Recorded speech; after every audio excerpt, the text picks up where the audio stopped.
Welcome friends. আজ আমরা ভারতে আর্যদের আগমন সম্পর্কে একটা আলোচনা করব। ঠিক আছে? তাহলে ভারতবর্ষে যারা বৈদিক সভ্যতার বিবর্তন ঘটিয়েছিল তাদেরকে বলা হয় আর্য। বেদকে ভিত্তি করে এই আর্যদের সমস্ত কিছু গড়ে উঠেছিল, যার ফলে এটাকে বৈদিক সভ্যতাই বলা হয়। বেদের উপর নির্ভর করে আর্য সম্পর্কে আমরা জ্ঞান লাভ করতে গেলে মূল গ্রন্থ হচ্ছে বেদ, যার জন্য এটাকে বৈদিক সভ্যতা বলা হয়। এখন আর্য সমস্যা একটা ব্যাপার আছে, যে আর্য সমস্যাটা কি? আর্য সমস্যাটা হচ্ছে দুরকম। যে আর্য কথাটা জাতিগত অর্থে না ভাষাগত অর্থে, আবার আর্যরা ভারতীয় না বহির্ভারতীয়, এই নিয়ে যে বিতর্ক আছে এটাকেই বলা হয় আর্য সমস্যা। তাহলে আমি দেখো এক এক করে ক্লিয়ার করছি। আর্য কথাটা প্রথমত জাতিগত অর্থে ব্যবহার করা হয়, যে আর্য বলতে বোঝায় ভারতের সৎ বংশজাত ব্যক্তি, অর্থাৎ জাতিগত বুঝিয়েছে। পারসিক সম্রাট দারায়ুস নিজেকে কিন্তু একজন সৎ বংশজাত ব্যক্তি বলেছিলেন। তারপরে আমাদের হিটলার, ঠিক আছে, তিনিও কিন্তু নিজেকে আর্য জাতির বংশধর বলতো। ঠিক আছে? তাহলে এক্ষেত্রে কিন্তু জাতিগত অর্থে ব্যবহৃত হয়েছে।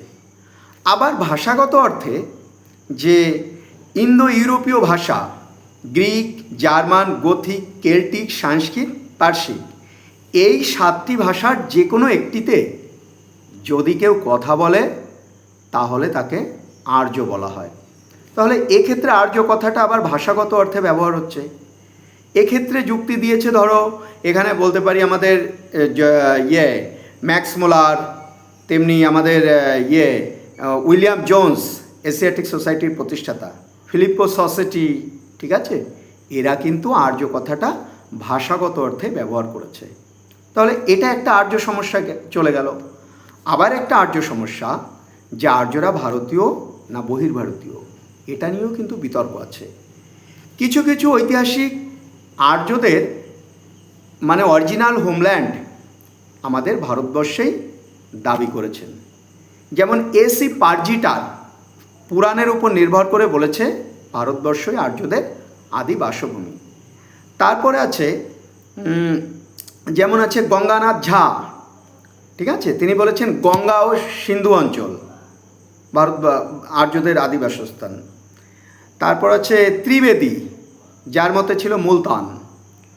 তারপর আছে কাল্লা বলছে কাশ্মীর সংলগ্ন অঞ্চল।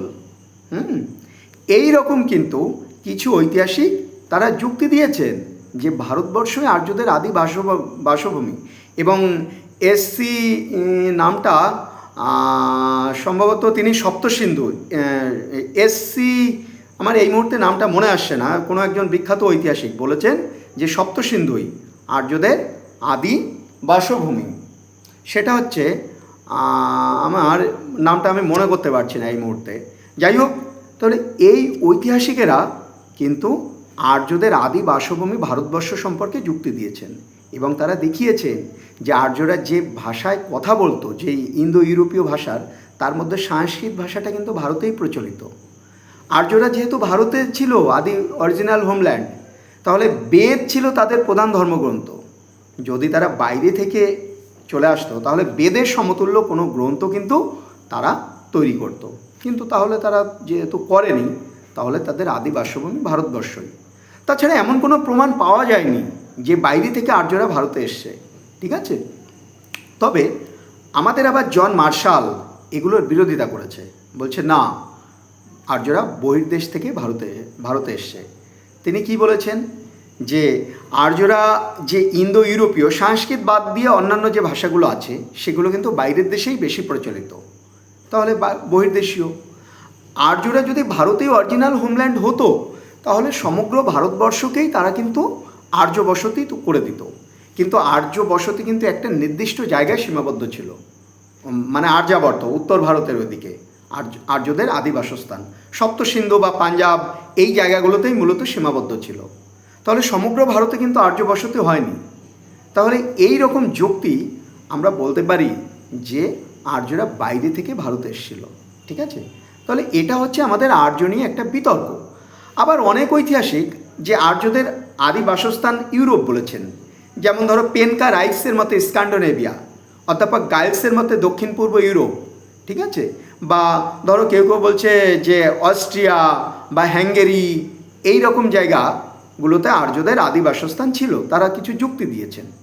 আবার কেউ বলছে যে মেরু অঞ্চল, ঠিক আছে, যেমন ধরো Bal Gangadhar Tilak Arctic home of the Vedas নামক একটা গ্রন্থে বলছেন যে আর্যরা এমন একটা জায়গায় বসবাস করত যেখানে 6 মাস দিন এবং 6 মাস রাত্রি, সেটা সম্ভবত মেরু অঞ্চল ছাড়া অন্য কোথাও সম্ভব নয়, ঠিক আছে।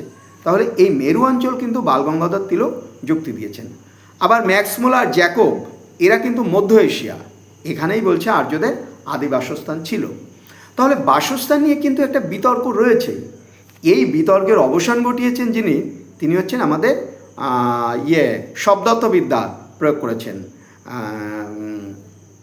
তার নামটা হচ্ছে শব্দার্থবিদ্যা হচ্ছে যিনি করেছেন, তিনি মানে শব্দার্থের ব্যবহার করেছেন যে আর্যরা প্রথম দিকে এমন কিছু শব্দ ব্যবহার করত যে শব্দভূমিতে ব্র্যান্ডেনস্টাইন, এটাকে বলা হয় ব্র্যান্ডেনস্টাইন মতবাদ, ঠিক আছে, আমার মনে আসছিল না, যে অধ্যাপক ব্র্যান্ডেনস্টাইন শব্দার্থবিদ্যার প্রয়োগ করেছেন যে আর্যরা প্রথম দিকে এমন কিছু শব্দ ব্যবহার করত যেখানে গাছপালা জলাভূমির ইঙ্গিত ছিল না, অর্থাৎ উরাল পর্বতের পাদদেশীয় কিরগিজিয়া স্টেপ তৃণভূমি, এটাই বলেছেন।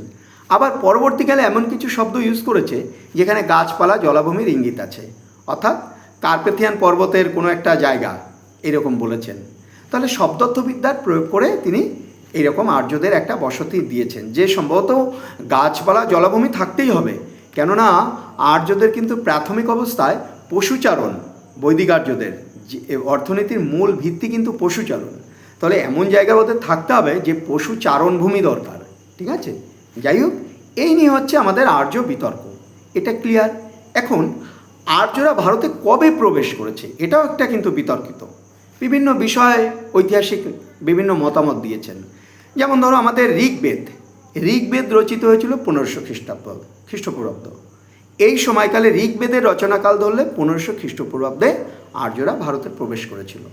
পারসিকদের ধর্মগ্রন্থ জেন আবেস্তা, এর রচনাকাল আমরা বলতে পারি 1400 খ্রিস্টপূর্বাব্দ। তখন এই সময়কালটাও আবার আর্যদের আগমন সম্পর্কে জানা হয়।